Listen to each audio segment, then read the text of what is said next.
Nightcast. Stephen Lloyd Gilbreth brings you the current news from the world today and how it relates to Bible prophecy. Understanding the end-time events leading to the peaceful world tomorrow. Ladies and gentlemen, Stephen Lloyd Gilbreth. Good evening, friends, and welcome to this Sunday night, October 25, 2015 edition of Nightcast. The opening story tonight relates to the big Hurricane Patricia and the cleanup that has begun in parts of Mexico in the wake of that hurricane, Patricia. It was initially one of the strongest storms ever recorded when it made landfall overnight with winds speeds of around 320 kilometers per hour, a little in excess of 200 miles per hour.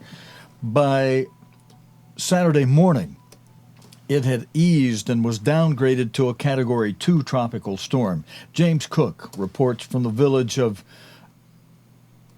Emiliano Zapata, near where the storm first hit land. This was the moment the strongest storm ever recorded in the Americas raced ashore. It hit southwest Mexico with winds of 165 miles per hour. But by the time the hurricane they call Patricia arrived here, they were ready. With daylight, it was clear that water had caused as much damage as wind. There was flooding on the coast and here further inland. For those who felt the full force, it was tough. We didn't leave. The water damaged the mattresses, the refrigerator, everything. The authorities were saying that it was going to be strong, but we were not expecting the flooding. All the farmers here are losing a lot of money. The truth is that it destroyed a good portion of our home and took a lot of trees, but thankfully we're all okay. I'm here with my family and later we'll go and join our neighbours to offer help. This was clearly a powerful hurricane. You can see that by the damage that the winds have caused here. But people knew it was coming. They were warned, and it seems they heeded those warnings. This could have been so much worse. In preparation, thousands of people had been moved from beach resorts, including many tourists. But there was also luck involved. The storm hit hardest in an area where relatively few people live, between two cities. And where aid is needed, it does seem to be getting through. Here, the Red Cross were on hand with food parcels. We're talking about a very powerful hurricane that threatened to damage in a serious way, but fortunately the damages weren't so severe. The raw power of nature may have met its match in the people of Mexico, who today are mending, not mourning. James Cook, BBC News, Emilio Zapata in Mexico. And friends, at the same time that was occurring, there were floods on Friday in Athens that swept cars away following heavy rain.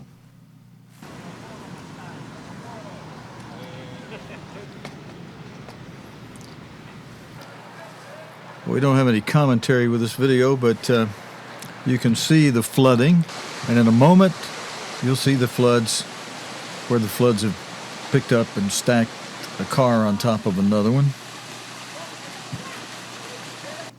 Here's that picture of actually picked up and moved that car on top of the other one. And you know, anytime there are at least 6 inches of flood water, that's enough to sweep a person out from under their feet. And if you've got at least 2 feet of flood water, it can move cars around, like you just saw there. Now, the migrant situation is still big in the news. And in Europe, leaders are meeting for an EU summit on the migrant crisis. Croatian police officers escort yet another trainload of refugees and migrants to the border with Slovenia. This part of a major operation, sending thousands across into Slovenia every day, regardless of whether the authorities there are willing to receive them. Once on Slovenian soil, they are soon picked up by the local security forces, but they are not welcome here and have to walk 10 kilometers to the nearest camp under the watchful eyes of armed police and soldiers carrying automatic weapons.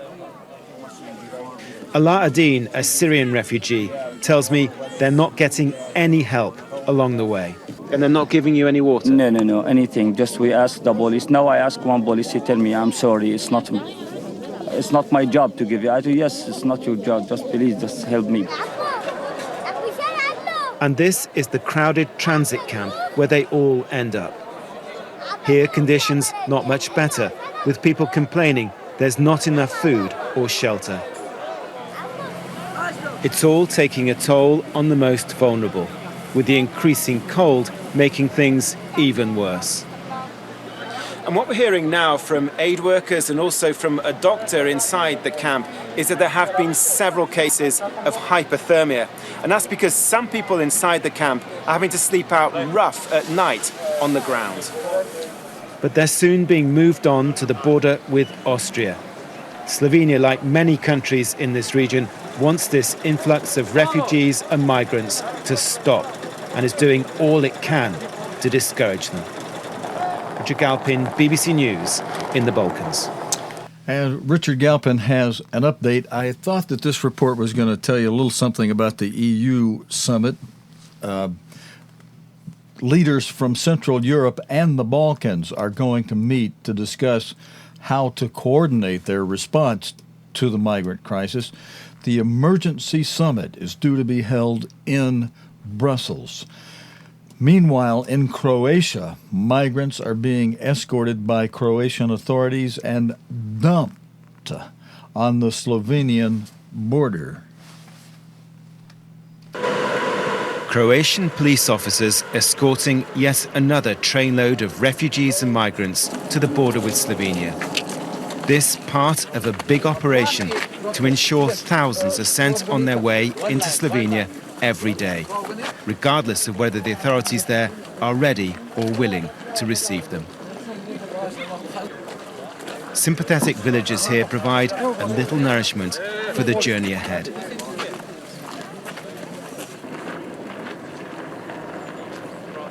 So this is it. Once they cross this bridge, a few more steps and they are into Slovenia. But what the Slovenian authorities are saying is that Croatia is simply dumping thousands upon thousands of refugees and migrants on their border.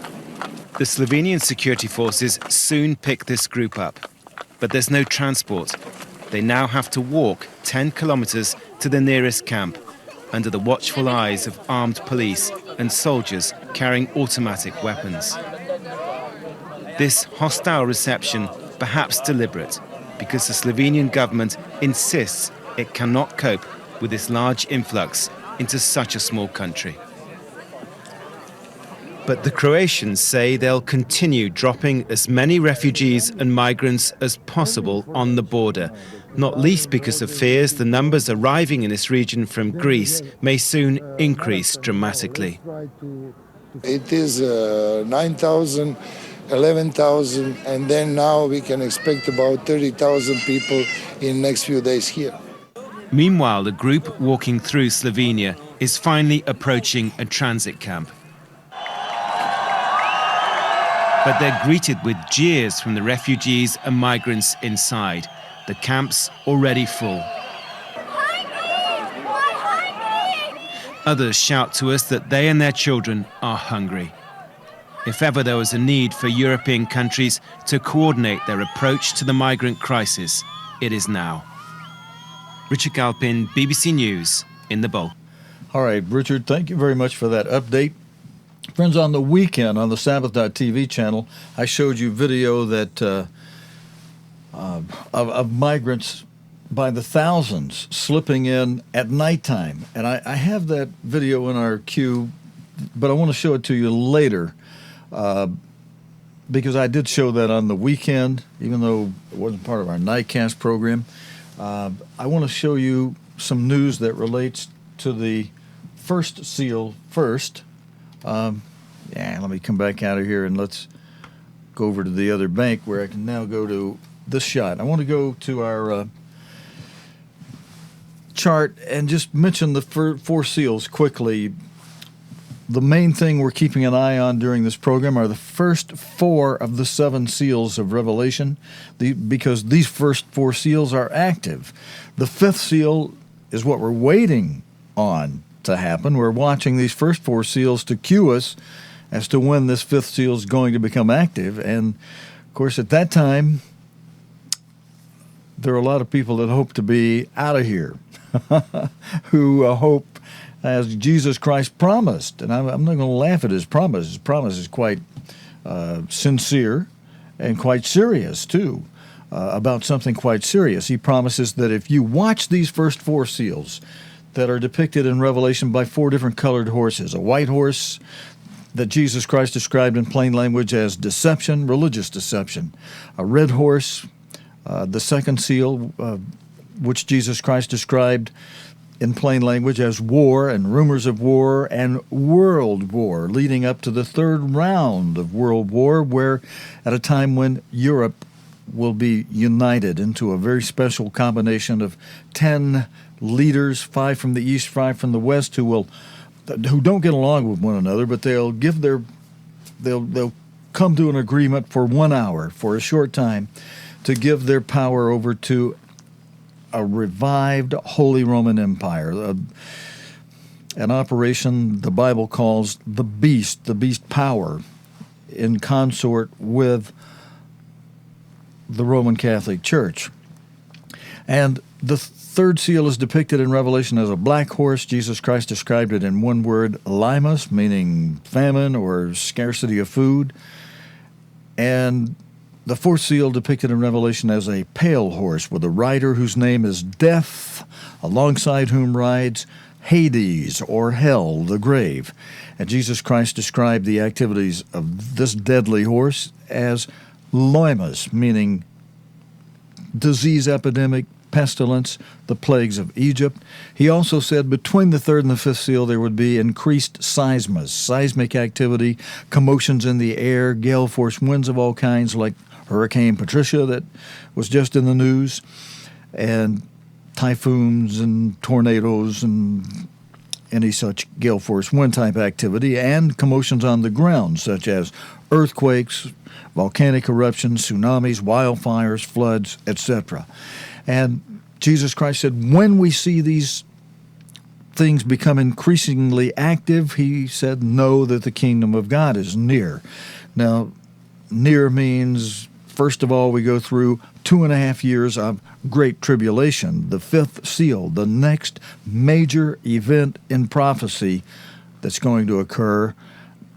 And as Jesus Christ put it, he said it's going to be a time of trouble greater than any since the beginning of the world to this time, no, nor ever shall be. Nothing after this is going to be as bad as what is coming in this great tribulation. But you can escape it. Just read Luke 21, verse 36. And if you have questions, you can write me and we'll talk about it.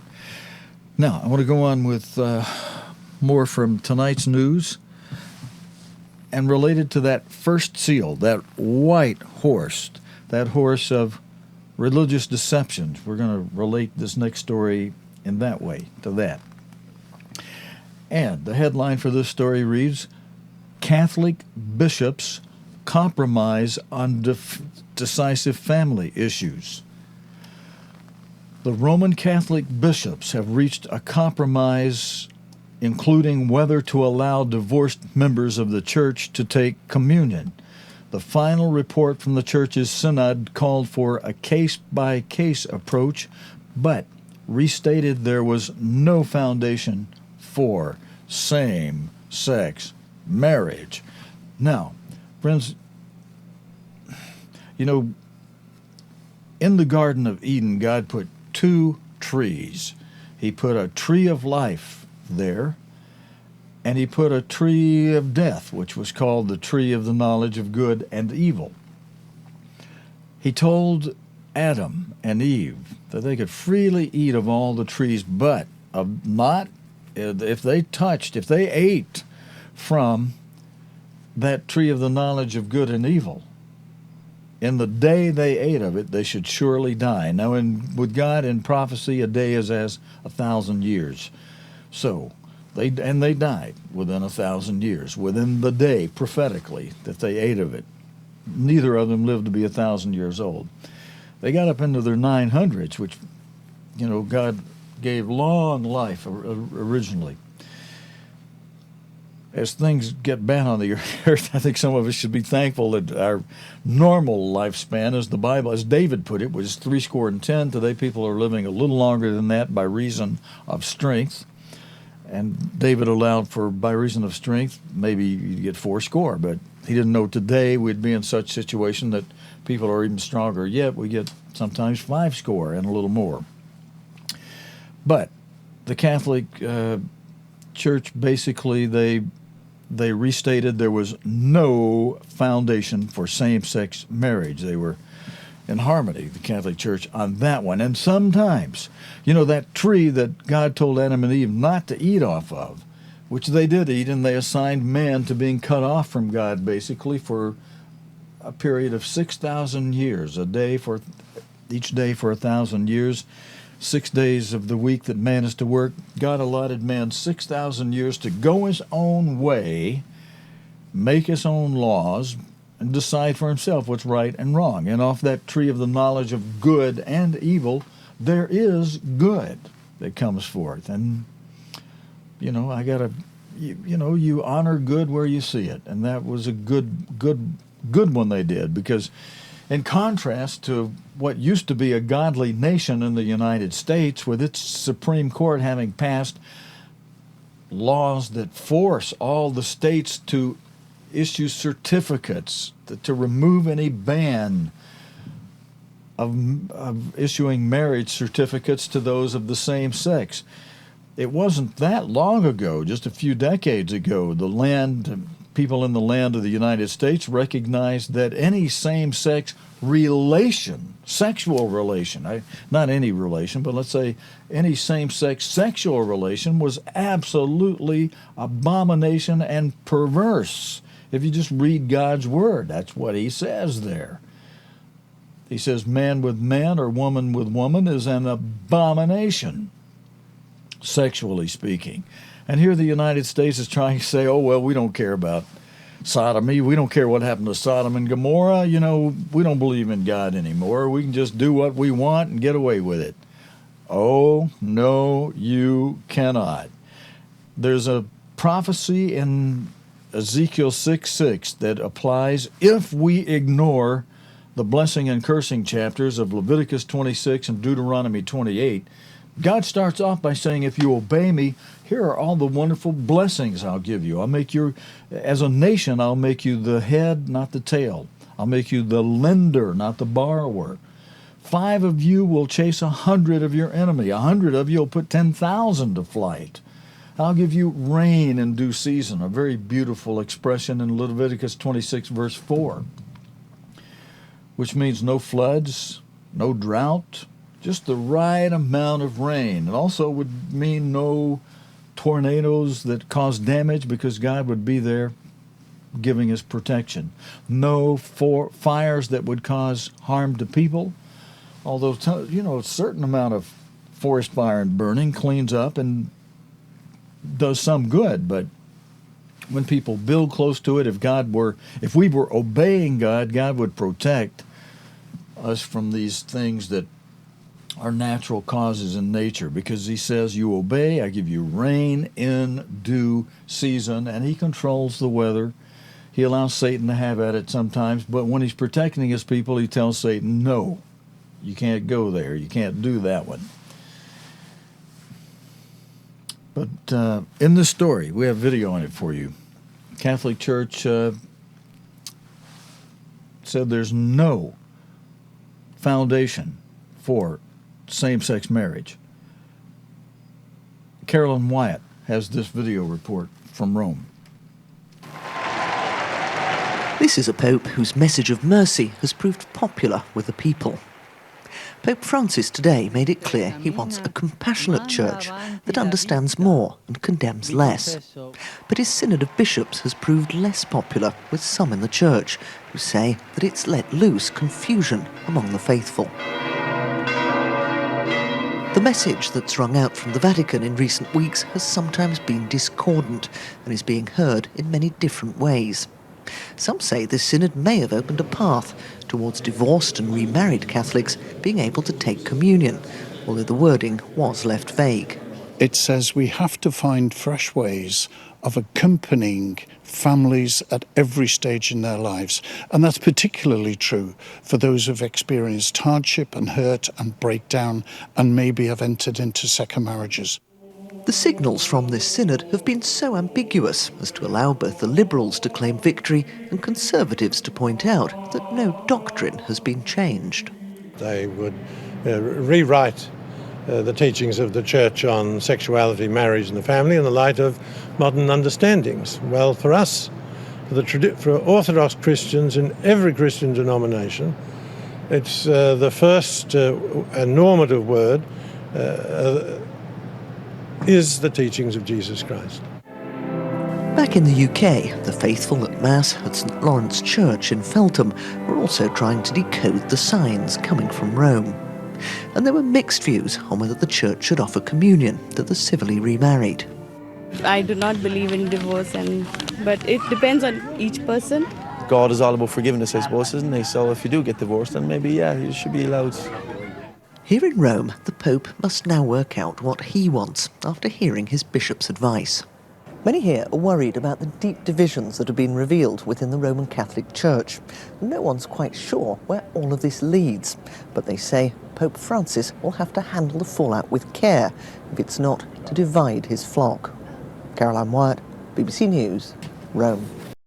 Okay, thank you, Caroline. All right, friends, I've got some news that we played over the weekend that I'll be perhaps repeating. Let me see this one on the migrants. Is this different from what I showed you earlier? Migrants dumped on Slovenia by Croatia. I think I played that one for you actually already earlier here tonight.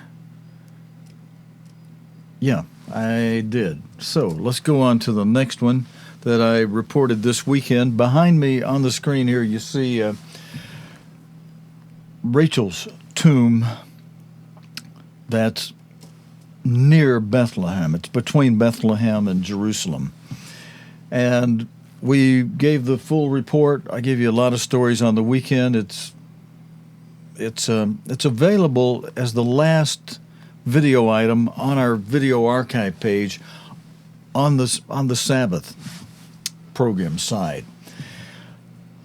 Basically, what we reported there was what happened on Wednesday last week. I believe that would have been October 21, but Wednesday of last week, where the United Nations UNESCO passed a resolution saying that this building and the Cave of the Patriarchs is a Muslim site. Now, how ludicrous can the United Nations get? You know, we've known as the apostle for the end days, Herbert Armstrong, has said that before the United Nations was the League of Nations, headquartered out of France, and it didn't work. Before that was some other organization, and before that something else. Men have tried and tried to govern themselves, and it never works. Look, we have a United Nations, and yet look at the war in Syria. Yikes, look at the war in Syria.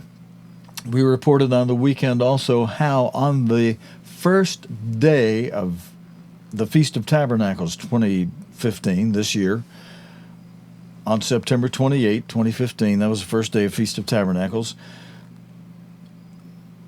Vladimir Putin, president of Russia, went before the United Nations and had some pretty atrocious things to say against Washington, and has revealed what a strong hand they are showing in Syria They've done more in a month than the United States has been able to do in a whole year.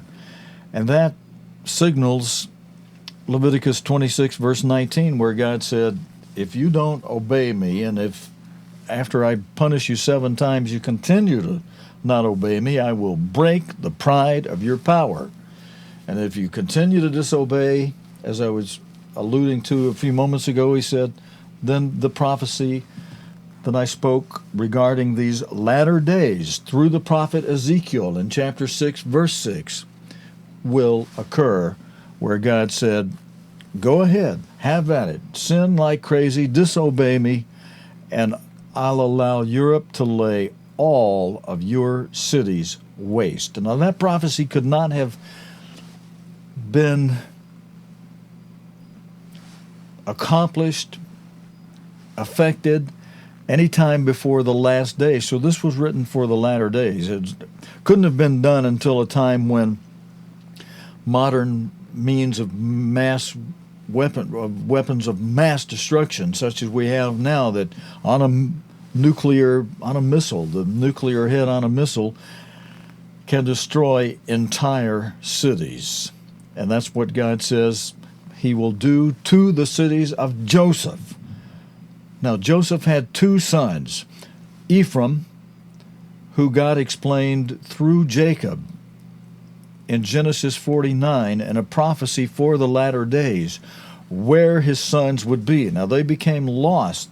10 of his sons, actually 9 of his sons, but Joseph's two sons count for Joseph, so 10 of his sons, including Joseph's 2 sons, that became the lost 10 tribes. That today, we know where they are because God told through Jacob where they would be in the last days. There would be a period of time they would be lost. They were lost. We even know where they were lost now.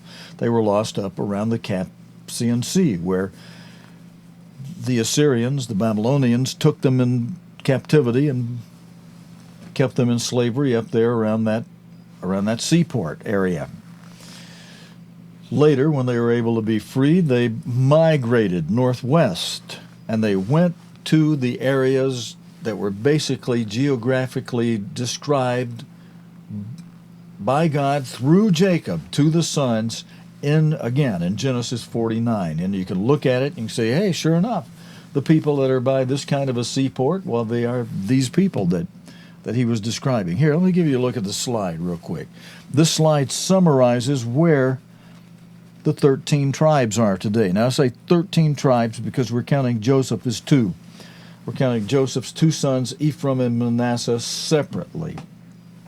And if you only counted Joseph as 1 instead of 2, you'd have 12 tribes. So we're counting Joseph as 2 because he got a double portion, and his 2 sons, Ephraim and Manasseh, are each counted separately in the lost 10 tribes as part of the 10 tribes that are lost. So here's where they are. If you take a look at this slide, I'm not going to spend a whole lot of time on that tonight. Just mention that's where they are. We know where they are today, and that's the main point. I want to just mention this news story to you, though. As of Wednesday last week, the United Nations declared or made a resolution in which it recognizes this tomb of Rachel as a Muslim site. Now, Rachel was the wife of Isaac's son Jacob, whose name was changed to Israel. She was one of 2 wives. Jacob also married Leah first because his uncle Laban put a veil over Leah and broke the deal that Jacob had made with Laban to work 7 years and marry his daughter Rachel. Leah was the older daughter, and after he worked the 7 years, Leah still hadn't been married, and Laban puts a heavy veil. He couldn't see her face at all over Leah, goes through the marriage oath, and when the veil is lifted, Jacob finds out he's married to Leah. Oh, is he upset? Yes, he's very upset with Laban. He goes to Laban, and Laban says, hey, look, your work has been terrific. He says, you Jacob, you just agree to work another 7 years and I'll let you marry Rachel right away. Jacob was so in love with Rachel that he agreed to this, and it was as if it were nothing to him to work another 7 years. But he's got 2 wives, and his first wife Leah has most of those children. She has the first what was it? First half a dozen children or so before Rachel has any. Looking at the bottom of this chart, Leah had the first 4 directly from her. Then she had 2 more from her handmaid Bilhah, and then finally Rachel's handmaid has a couple of children, but Rachel still doesn't have any, and Leah has 2 more. And then finally Rachel has the last 2 children, Joseph and Benjamin. And Joseph wound up being a very, very, very special child. Again, Joseph got a double portion. And that double portion went to Ephraim, Manasseh. Ephraim today are the modern-day descendants of the United Kingdom, including where all the United Kingdom is, including Canada. And Manasseh is today the modern-day descendants in the United States. And therefore, that means the wife of one of the wives of Jacob there, see if I got that right. Now let's see. Isaac married Rebekah. They had Jacob and Esau. Yeah, and Jacob married Rachel. Then they had the 12 sons. They also had, when I say they, I'm including Leah and Rachel, but with Abraham. Abraham had 12 sons by Leah and Rachel and their 2 handmaids. But he only had the 2 sons, Joseph and Benjamin, by Rachel here. So, okay, so the mother of Joseph, she's the mother of the United States, the majority, the initial people of the United States, and the people of the United Kingdom. So, interestingly, maybe Secretary of State Kerry will have more say, should have more say about that building than maybe anybody else does, maybe even Judah, except that Judah has been given territorially this land where that building is.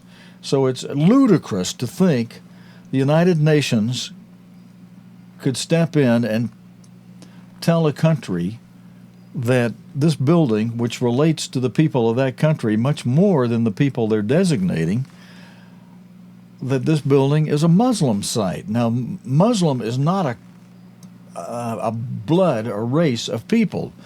Muslim, by definition, is a person who adopts the religion of Islam, which is based on the Quran, which was written in 600 A.D. and full of lies, trying to even say that Abraham took Ishmael up on the mountain and to offer him as a sacrifice, and God said, "Hey, Abraham, now I know you'll obey me, and so I'm going to give the blessing to this boy you just attempted to sacrifice here, Ishmael, the blessing of the promise of land." Big lie right there in the Quran. God's Word, the Holy Bible, the truly Holy Bible, tells us that it was Isaac that Abraham took up on the mountain to sacrifice at God's instruction. And when God saw that Abraham would obey fully and said, "Oh, hold it, Abraham, now I know you will obey me." And he says, "Stop, there's a ram in the bush. Use that instead." But the promises, because of that sacrifice, came through Isaac. Now, strange and ludicrous as it is, I mean, there's no way to make sense out of it at all that the United Nations, the nations doing the primary voting, pulled in a resolution to say this this tomb of Rachel is a Muslim site. Just ludicrous. Makes no sense at all. All right, that was in news from last Wednesday. So there's a picture of the tomb of Rachel. But you know what's happening is God is allowing the God of this world to do some crazy stuff that will eventually cause Europe to come in. They'll use this resolution, by the way, this for the tomb of Rachel and for the cave of the patriarchs, which Abraham bought. Genesis tells you he bought that for a good price. We showed a cartoon this past weekend on the Sabbath TV channel on the Sabbath. We showed a cartoon that shows when Ishmael was born of Hagar, was supposed to be on the knees of Sarah, but Hagar, once she was pregnant even, started to resent Sarah. And, no, this is my kid. She didn't keep the deal. After Sarah allowed Abraham to go into Hagar, this is my child. I'm not going to have it on the knees of Sarah and give it over to her. My child. And then that created all kind of stress, which caused Sarah to ask Abraham to send Hagar out of the camp. When Abraham took it before God, God said, you listen to your wife Sarah and you do as she desires. And so with that instruction from God, he told Hagar, you got to skidoo, you got to leave camp. And that's the real source and beginning of the problem in the Middle East, of the stress between Ishmael, the descendants of Ishmael, many of whom are your Muslim people who've adopted the Islam religion, the tension between the descendants of Ishmael and the descendants of Isaac, with largely in the state called Israel in the Middle East. You've got Judah and Benjamin and Levi and Simeon over there. Your Simeon element. They in the news today, there's a statement, I don't have video on it, but there's a statement that an extreme Jewish group want all the Arabs out of Israel. That might be a way to resolve a lot of problems. But that's also going to create some other problems. And with other people sticking their nose into Israel, eventually Europe's going to stick in their nose. Even Brother Reuben, France, as I was mentioning this weekend, sent their soldiers into Israel within the last week and a half, into Jerusalem, sent French soldiers into Jerusalem to try to help keep the calm. But Israel said, hey, wait a minute, no thank you. They said toodaloo, out, and got the French soldiers out of there. Now, the French soldiers at this point in time, even though that's Brother Reuben, one of the tribes, the actual firstborn of Leah and Abraham, what am I saying, Leah and Jacob, was Reuben, but he did something that caused God to say, you blew it. I'm moving the birthright over to one of your other brothers. And he wound up moving it over to Joseph.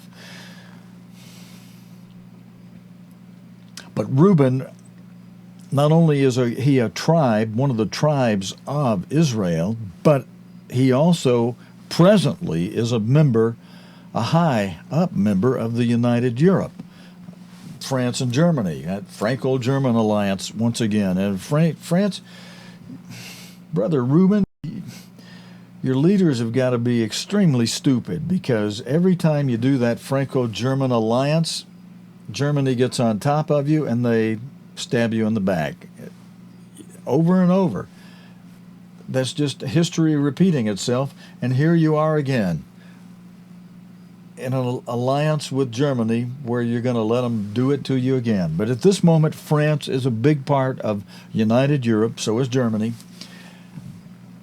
France kind of represents United Europe, and ultimately, when the Germans send in their soldiers, and they will, Israel, it'll be at a situation where Israel may want to say, hey, we are controlling our territory here, out.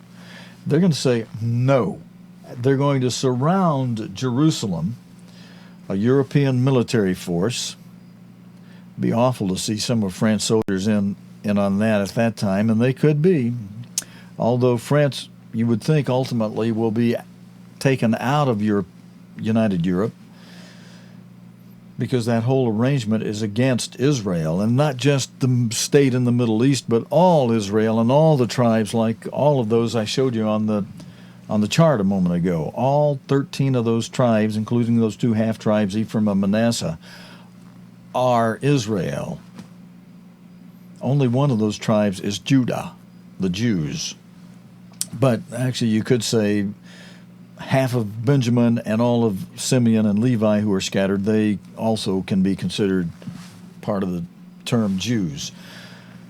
But when that European army surrounds Jerusalem, that's going to be a signal for those who are accounted worthy, as Christ said, by doing what he said do in Luke 21:36 in the first part, and then in the latter part he said, do those couple of things. Watch the events that we play for you in news every evening here on this program, and pray always. Pray from the bottom of your heart, without ceasing, without failing, about these things. Have it much on your mind, and pray from the heart with concern for these people, and praying, dear God, thy kingdom come, which should be getting easier to pray these days, because with an administration in the United States like we now have in Washington,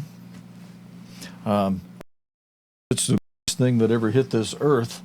Many people, and even much of the world, is recognizing America has become greatly weakened because of the policies of this administration, both its foreign policy and its internal morality policies, which are upside down to God. They are great disobedience to our Creator that is going to be the cause, and not the administration's not, although it will take a lot of the hit for it, because God says, as I quoted this past weekend on the Sabbath.tv channel, as your leaders lead you, they are greatly responsible, but you also suffer the sin and the penalty and the captivity and the death that will come because of it. 1/3 of our people will die by the sword, by the direct hit of those missiles with nuclear weapons that do what Ezekiel said would happen to us if we don't repent. In the 6th verse of the 6th chapter of Ezekiel, Ezekiel 6:6, he said, all of your cities will be laid waste. That means some people won't wake up some morning. Others in the suburbs surrounding the cities will wake up to the stark and horrible news that many of their friends and relatives within the city have been blown to blitzkrieg. They've been blown up. And many of those in the closer suburbs will be suffering the radioactivity, the radiation from it, and will die from the radiation and fallout. And then the effects of that on the food. 1/3 of our people will die. That's another third, so a total of 2/3 of our people, but 1/3 of them will die from famine and pestilence, God says. The pestilence that comes from the famine and the radiation. And then the other third will be taken captive, and many people will die in captivity. A few will live and be able to live on over into the world tomorrow, the millennium that Christ will usher in as he restores God's kingdom to this earth. And I'm just giving you a quick overview. Some of you may be saying, hey, that doesn't sound like what my preacher's been telling me in my church service. He says, we die, we go to heaven. And you're saying, heaven's coming down here. Christ's going to bring his kingdom here and reign and rule for 1,000 years while Satan is put away. Yes, that's what I'm saying. And I have to say it in a capsule form because I got one more story for you and we got to sign off for tonight. We cover a lot more of that in detail on the weekends for those of you that might not have heard that before but be interested. Those of you who have heard it, I hope this is a good review and a good refresher for you, because this is coming. And it may be coming a whole lot sooner than a lot of us realize, because some of this could snap together overnight. Boom, boom, boom.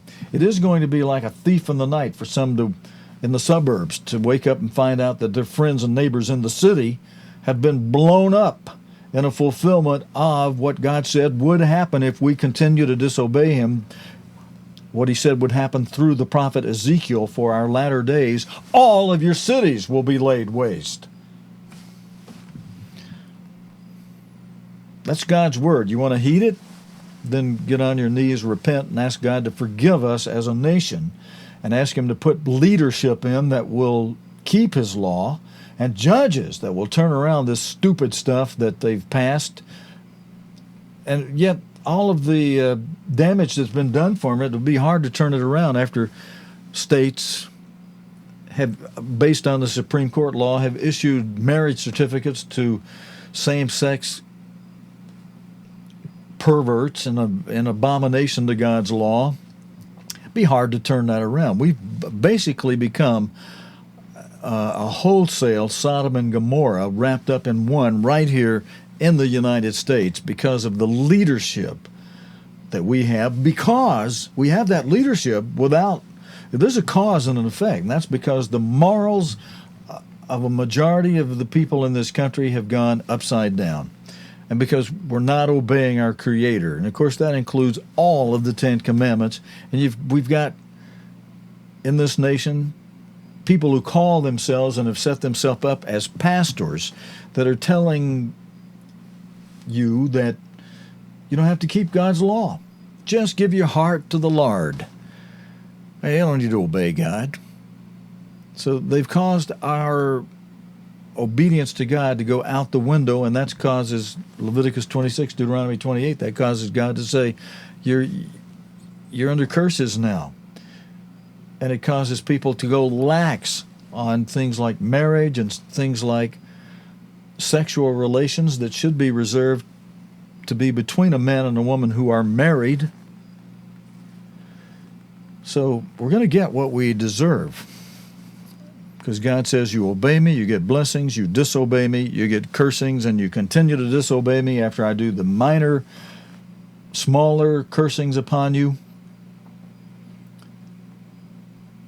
And there are a lot of things we can look at. We can look at the hurricane that hit, the Katrina hurricane that hit New Orleans. We can look at forest fires, and we've gotten over a lot of these things now, but these were warnings from God to turn around. But did we receive the warning? Have we turned around? No, we've gotten worse, and we've gotten much worse.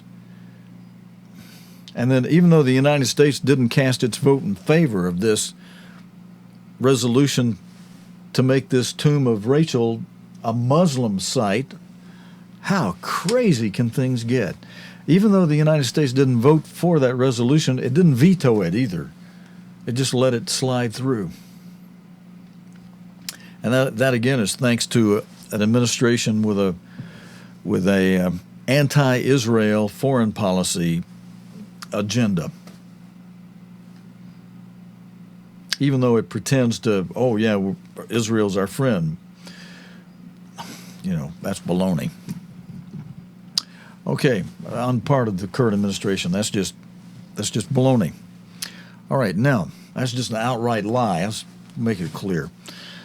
Okay, I got one more story, and then we're going to wrap it up. Remember last Wednesday, we showed video of Israeli Prime Minister Benjamin Netanyahu speaking about the time when the Mufti of Jerusalem went to see Adolf Hitler in Germany. Here's a photograph to back that up. Some are trying to say, no, that didn't happen. Excuse me. We got a photograph right here. It shows you it did happen. There's the Mufti. There's Adolf Hitler. This is an old black and white photograph. This has not been photoshopped. This is a genuine picture. The Mufti of Jerusalem with Adolf Hitler in 1941. You can Google that and find newspapers, old newspapers with this picture in it. Friends, we better sign off. I'm a little over time tonight, except, hold on one second. Let me check the master clock over here and see exactly where we are. Yeah, we're a little longer. I'll save this and play this another night. I've got a video. I did play it over the weekend that shows a huge rat infestation in New York. I'll try to get that on sometime this week, God willing, and the creek don't rise. So that's it for this Sunday night. As I often say, or just about every night I say it this way, God willing and the creek don't rise. We'll be back again tomorrow night. That'll be Monday night with the day's current news related to the Bible and prophecy here on Nightcast. Until next time, your host, Stephen Lloyd Gilbreth, saying, thanks for joining me, friends. So long, and good night. You have been watching Nightcast with Stephen Lloyd Gilbreth.